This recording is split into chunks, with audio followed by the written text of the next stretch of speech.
இந்த படத்துடைய டைட்டில் வச்சு பார்த்தீங்கன்னா ஒரு என்ன சொல்கிறது, படையப்பா படத்தில் ஒரு டைலாக் வரும், மாப்பிள்ளை அவர் தான் ஆனால் அவர் போட்டிருக்க வேட்டி சட்டை எந்த அப்படின்வாங்க.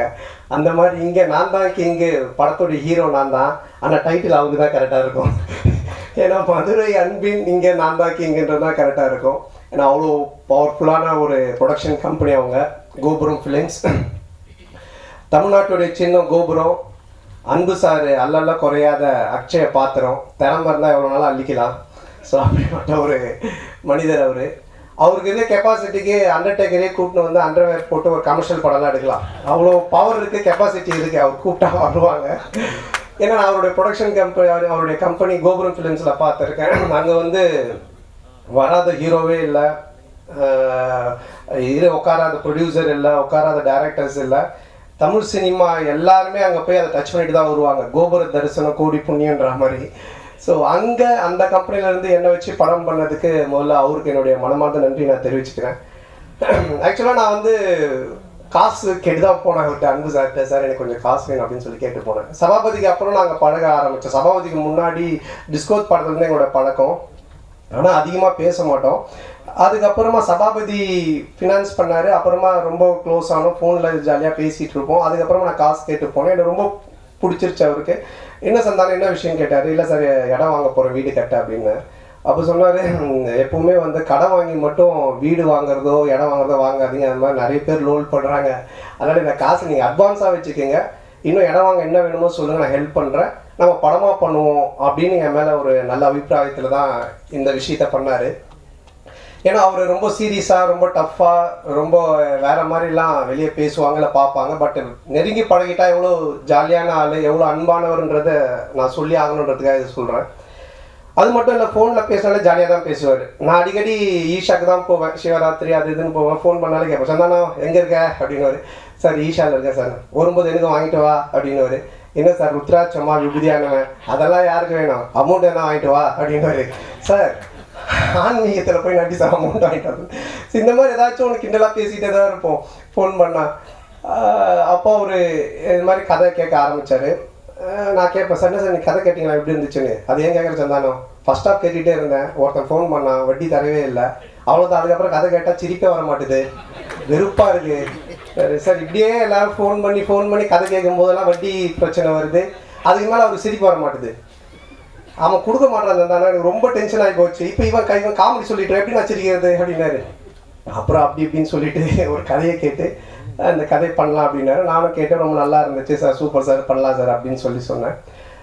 அதுக்கப்புறம் அவர் எப்பவுமே டென்ஷனாக தான் இருப்பார். எனக்கு தெரிஞ்சு இங்கே தான் இவ்வளோ நாள் உட்காந்துருக்காரு. அவர் இது வரைக்கும் உட்காந்து ஒரு இடத்துல இவ்வளோ இதுவாக நான் பார்த்ததே கிடையாது. ஏன்னா எங்கே இருந்தோனாலும் ஃபோன் வரும்.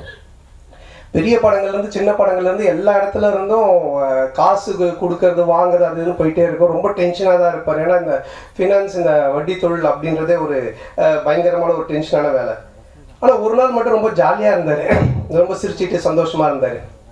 அப்போ நான் அவர்கிட்ட கேட்டேன், என்ன சார் எப்பவுமே டென்ஷனாகவே இருப்பீங்க, நீங்கள் ரொம்ப சந்தோஷமாக இருக்கிறீங்களே, மொத்த வட்டியும் வந்துருச்சா என்னன்னு கேட்டேன். இல்லை அப்படின்னு. என்ன சார் சந்தோஷம்னா, இது மாதிரி எனக்கு பேரன் பிறந்திருக்கான், என் பொண்ணுக்கு பையன் பிறந்திருக்கான் அப்படின்னாரு. பயங்கர ஹாப்பியாக இருந்தார். அப்போ எனக்கு ரொம்ப நாளாக ஒரு சந்தேகம் இருந்துச்சு. இதை யார்கிட்ட கேட்கணும்னு நினச்சிட்டு இருந்தேன். சரி இவர்கிட்ட கேட்போன்னு கேட்டேன். சார் பொதுவாக கல்யாணம் ஆகி நமக்கு ஒரு பையனோ பொண்ணோ பிறந்தா அதை விட சந்தோஷம் அவங்களுக்கு ஒரு பையனோ பொண்ணோ ஒரு பேரனோ பேத்தியோ பிறந்தா நம்ம சந்தோஷப்படுறோம், அது ஏன் சார்னு கேட்டேன். அப்போ அவர் ஆன்சர் ஒன்று சொன்னார், சந்தானம் எப்பவுமே அசலை விட வட்டியில் தான் கிக் அதிகம் அப்படின்னு.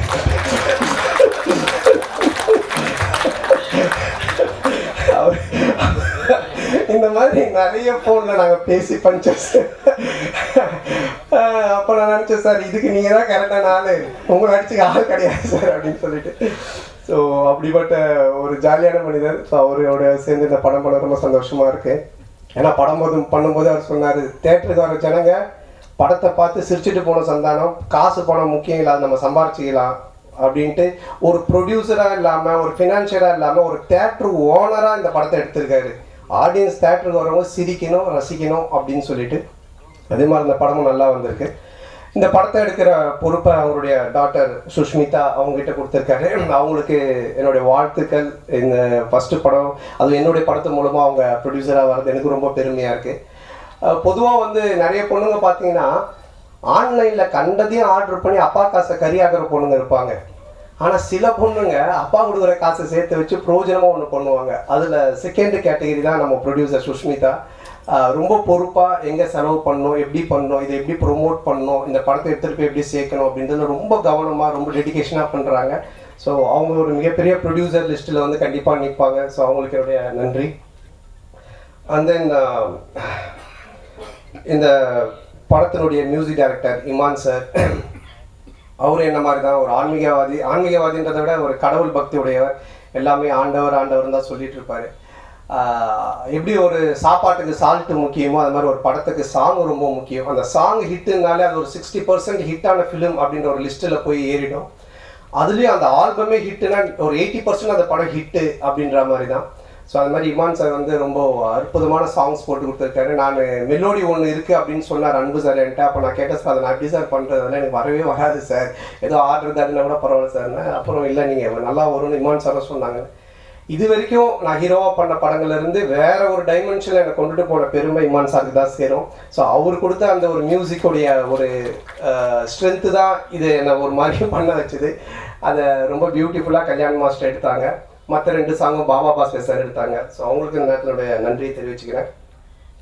அதுக்கப்புறம் இந்த படத்தினுடைய ரைட்டர், நம்ம காஸ்டியூம் பார்த்தாலே உங்களுக்கு தெரியும், இது கச்சேரி கிடைக்காத கசல் சிங்கர் மாதிரி. அதாவது அவர் ரைட்டர்னு தெரியணுன்றதுக்காக இதை எடுத்து தச்சு போட்டுவிட்டு அவர் பேசிட்டே இருக்கும்போது அன்பு சார் சொன்னார், ரொம்ப லென்த்தாக போகுது, ஜிப்பா பிடிச்சி இளையன் சந்தானம் அப்படின்னாரு. இல்லை சார் முடிச்சுட்டு, இல்லை இவர் பேசுகிற காமெடி மாதிரி படம் இருக்குன்னு நினச்சிட போகிறாங்கன்னாரு. இல்லை ஆடியன்ஸ் தெரியாமல் இருப்பாங்க. ஸோ அவர் எப்படி இந்த அவெஞ்சர்ஸ் படத்தில் தார் வந்து சுற்றியோடவே சுற்றுவார், அது மாதிரி ஒரு பெட்டியோடய தான் சுற்றுவார். ஆனால் நீங்கள் அந்த பெட்டி மிஸ்ஸிங் எங்கே சார்? இங்கே வண்டியில் இருக்கா? ஓகே. அதுலேருந்து தான் அந்த ஸ்கிரிப்டு பஞ்சஸ் எல்லாத்தையும் எடுப்பார். நல்ல ரைட்டர். என்னென்னா அவர் பார்க்காத தமிழ் சினிமாக்களே கிடையாது, அவ்வளோ படங்களை பார்த்துருக்காரு. ரொம்ப நல்ல ஒரு கதையை, அற்புதமான கதையை இதில் கொடுத்துருக்காரு. அதுக்கு director Anand, India Pakistan director. அநேகமாக அடுத்தது உக்ரைன் ரஷ்யான்னு எடுப்பாருன்னு நினைக்கிறேன். அதுக்குள்ளே நாங்கள் ஒரு ஃபேமிலி சப்ஜெக்ட் ஒன்று பண்ணுங்க சொல்லி கூப்பிட்டு வந்திருக்கோம். ரொம்ப நல்லா டைரக்ட் பண்ணியிருக்காரு. இந்தியா பாகிஸ்தானில் ஒரு ஃபேமிலி, ஒரு எமோஷன்ஸ், அதில் காமெடி இருக்கும். அதே மாதிரி இதுலேயும் எனக்கு ஒரு எமோஷனும் வச்சுருக்காரு, ஒரு ஃபேமிலி ட்ராமாவும் அழகாக செட் பண்ணியிருக்காரு. அப்புறம் டிஓபியோட பிரதர் ஓம், அண்ணனும் தம்பியும் சேர்ந்து அவ்வளோ அற்புதமாக சினிமா ஃபோட்டோகிராஃபி பண்ணியிருக்காங்க. ஸோ அவருக்கு என்னுடைய வாழ்த்துக்கள். அதுக்கப்புறம் ஆல் டெக்னீஷியன்ஸ், இதில் நடித்த இதில் பண்ண டான்ஸ் மாஸ்டர், ஃபைட் மாஸ்டர், எல்லா technicians, writers, lyric writers, editor எல்லாருக்குமே சேர்த்து மொத்தமாக என்னுடைய நன்றியை தெரிவிச்சுக்கிறேன். ஏன்னா ஆல்ரெடி ரொம்ப லென்த்தாக போயிட்டுருக்கு. அதுக்கப்புறம் இந்த படத்தினுடைய கேரக்டர் பண்ணியிருக்க தம்பி ராமையா சார். தம்பி ராமையா சார் மாதிரி ஒரு இன்டெலிஜென்ட்டான காமெடின்னு நீங்கள் பார்க்கவே முடியாது. நான் வந்து ஒரு குறிப்பிட்ட சில காமெடியன்ஸ் மட்டும்தான் சொல்லுவேன். ரொம்ப புக்ஸ் படிப்பாங்க, ரொம்ப இன்டெலிஜென்ட்டாக இருப்பாங்க, அவங்களுக்கு எல்லாமே தெரியும். ஆனால் படத்தில் கோமாளித்தனமாக ஒன்று பண்ணுவாங்க. ஸோ அந்த மாதிரி தம்பி ராமையா சார் வெரி இன்டெலிஜென்ட். அவர் நிறைய படிச்சிருக்காரு, நிறைய விஷயங்கள் தெரியும். அவரோட சேர்ந்து பேசும்போது அந்த ஷேர் பண்ணும்போது தான் எனக்கு ஆச்சரியமாக இருக்கு, ஏன்னா இவ்வளோ பேசுகிறீங்க, இதெல்லாம் தெரியுதுங்க அப்படின்னும் போது சொல்லுவார். ஸோ இந்த படத்தில் வந்து எனக்கு ஒரு மாமனார் கொடுமை, மாமியார் கொடுமை பார்த்துருப்பீங்க, அது மாதிரி ஒரு மாமனார் கொடுமையில் மாட்டிக்கிற ஒரு மாப்பிள்ளை கேரக்டர் நான். ஹரிச்சந்திரனுக்கு ஹார்ட் அட்டாக் வர அளவுக்கு போய் சொல்லுவார் இந்த படத்தில். ஸோ அந்த மாதிரி ஒரு கேரக்டர் டிசைன் பண்ணி அவர் கொடுத்துருக்காங்க. அது ரொம்ப அழகாகவும் பண்ணியிருக்காரு. ஸோ இந்த படத்தில் ஒரு என்ன சொல்கிறது, ஒரு ஒரு பயங்கரமான காமெடியை தூக்கி ட்ராவல் பண்ணியிருக்காரு. இனிமே இப்படிதானுக்கு அப்புறம் எனக்கே ஒரு இது இருந்துச்சு, எனக்கும் ஒரு தம்பி சாருக்கும் ஒரு நல்ல காம்போ இல்லையே, இனிமே இப்படிதான் மாதிரி ஒன்று ஒர்க் பண்ணோன்ட்டு. அது ஆனந்த் இந்த படத்தில் ரைட்டர் சேர்ந்து எனக்கு அழகாக செட் பண்ணி கொடுத்தாங்க. அது நல்லா காமெடியும் ஒர்க்காக இருக்குது. ஸோ அவருக்கும் என்னுடைய நன்றியை தெரிவிச்சுக்கிறேன்.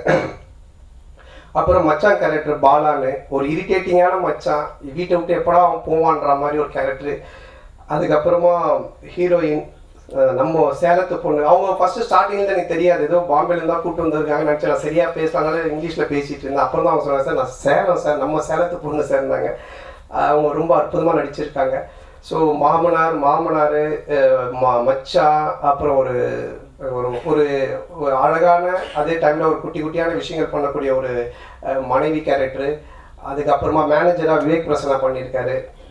ஸோ இவங்க எல்லாருமே அதில் இருக்காங்க. அதுக்கப்புறம் என்னுடைய படம்னாலே ஒரு ஃபேமிலி காம்போ பேக்குன்னுவாங்க. இந்த பர்கர் பீஸாலாம் வாங்கினா கூல் ட்ரிங்க்ஸு ஃப்ரெஞ்சு ஃப்ரைஸ் இதெல்லாம் தருவாங்க ஃப்ரீயாக. அந்த மாதிரி என்னுடைய படம் அப்படின்னு சொன்னாலே மாறன், சேசு, கூல் சுரேஷ், முனிஷ்காந்த் இப்படி எல்லாருமே இருப்பாங்க, ஆண்டனி, மனோபாலா எல்லாருமே. ஸோ அவங்க எல்லாருமே இதில் இருக்காங்க. அவங்களுக்கும் சரியான ஒரு கேரக்டர் எழுதி காமெடி பண்ணியிருக்காங்க. ஏன்னா 90s கிட்ஸை பேஸ் பண்ணி தான் எடுத்திருக்கோம். என்ன விஷயம் அப்படின்றத நீங்கள் பார்த்தீங்கன்னா, உலகத்திலே 2 பிரச்சனை உள்ள ஆளுங்க தான் இருக்காங்க. ஒன்று, ஏன்டா கல்யாணம் பண்ணோம் அப்படின்னு வாழ்ற ஒரு குரூப்பு, எப்படா எங்களுக்கு கல்யாணம் ஆகும் அப்படின்னு வாழ்ற ஒரு குரூப்பு. இந்த 2 பேருடைய மனநிலையை பேஸாக வச்சு இதில் காமெடி பண்ணி தான் இந்த படமே எடுத்திருக்கோம். ஸோ இன்னைக்கு ரொம்ப கன்ஃபியூஷனாக தான் இருக்காங்க யங்ஸ்டர்ஸ் எல்லாருமே. அப்துல் கலாம் ஐயா சொன்னாங்க கனவு காணுங்க அப்படின்னு. ஆனால் இன்னைக்கு இருக்க பசங்க ட்ரீமை பற்றி எங்கே யோசிக்கிறாங்க? ட்ரீம் லெவலில் எந்த டீமு காசு கட்டினா காசு வருன்றதை பற்றி தான் அதிகமாக யோசிச்சுன்னு இருக்கானுங்க. ஸோ அதுக்கப்புறமா வாழ்க்கையோட ஸ்டேட்டஸை பற்றியே யோசிக்கிறதுல, வாட்ஸ்அப்பில் என்ன ஸ்டேட்டஸ் போட்டால் நம்ம கெத்தாக இருக்கணும் தான் யோசிச்சுட்டு இருக்காங்க. ஸோ இப்படிப்பட்ட ஒரு மனநிலையில் இன்னைக்கு இருக்க ஒரு சுச்சுவேஷனில் இருக்கிற ஒரு 90s கிட்ஸ் ஆகட்டும், 2K கிட்ஸ் ஆகட்டும், இவங்களோட லைஃப் ஸ்டைல் எப்படி இருக்கும் அப்படின்ற ஒரு பேஸ் தான் இந்த படத்தினுடைய கதையே. ஸோ இதை ஒரு ஃபேமிலி ட்ராமாவாக ரொம்ப அற்புதமாக பண்ணியிருக்கோம். நிச்சயமாக 2 hours நீங்கள் தேட்டரில் வந்து படம் பார்க்கும்போது போர் அடிக்காது. இப்படி ஒரு குடும்பமா அப்படின்னு நீங்கள் பார்த்து சிரிக்கிற மாதிரி தான் இந்த படம் இருக்கும். ஸோ இந்த படத்தை May 10th அன்னைக்கு தேட்டரில் வந்து ஃபேமிலியோடு பார்த்து ஜாலியாக என்ஜாய் பண்ணுங்கள். 2 hours டெஃபினட்டாக சிரித்து என்ஜாய் பண்ணுவீங்க, அதில் எந்த டவுட்டுமே இல்லை. ஹாரர் ட்ராமா பண்ணியிருக்கேன், Vadakkupatti Ramasamy social drama, first time family drama. ஒரு மேரேஜான ஒருத்தன், ஒரு மாமனார், மச்சான், ஒய்ஃபு, மேனேஜர், இந்த டார்ச்சரில் அவன் இந்த மாதிரிலாம் வாழ்கிறான் அப்படின்றது எனக்கே ஒரு புதுசான ஒரு விஷயந்தான். ஸோ லாஜிக்கை மறந்துட்டு மேஜிக் தான். வந்து 2 hours நல்லா சிரிக்கலாம், வந்து பார்த்துட்டு என்ஜாய் பண்ணுங்கள். அப்புறம் இந்த எல்லா படத்துக்கும் எனக்கு தொடர்ந்து சப்போர்ட் பண்ணிட்டு இருக்கிற பத்திரிகை ஊடக நண்பர்கள் மற்றும் என் உயிரினும் மேலான என் அன்பு சொந்தங்களாகிய ரசிகர் மன்றங்கள் வச்சிருக்க அனைவருக்கும், MKS குமரல் அவர்களுக்கும் இந்த நேரத்தோட மனமார்ந்த நன்றி. மற்றும் என்னோட டீம் முருகன், ஆனந்த், சேது, குணா மாம்ஸ், விஜய், சுந்தர், ரமேஷ், ராஜ், பரத், கிஷோர், அப்புறம் என்னுடைய makeup artist Kushi and hair stylist Gagan and Mahesh, Elango, Bharath, Ashok, Anand, Vasan, நான் எல்லாருக்கும் இந்த நேரத்தோட மனமார்ந்த நன்றி தெரிவிச்சுக்கிறேன். ரொம்ப நன்றி. தேங்க்யூ.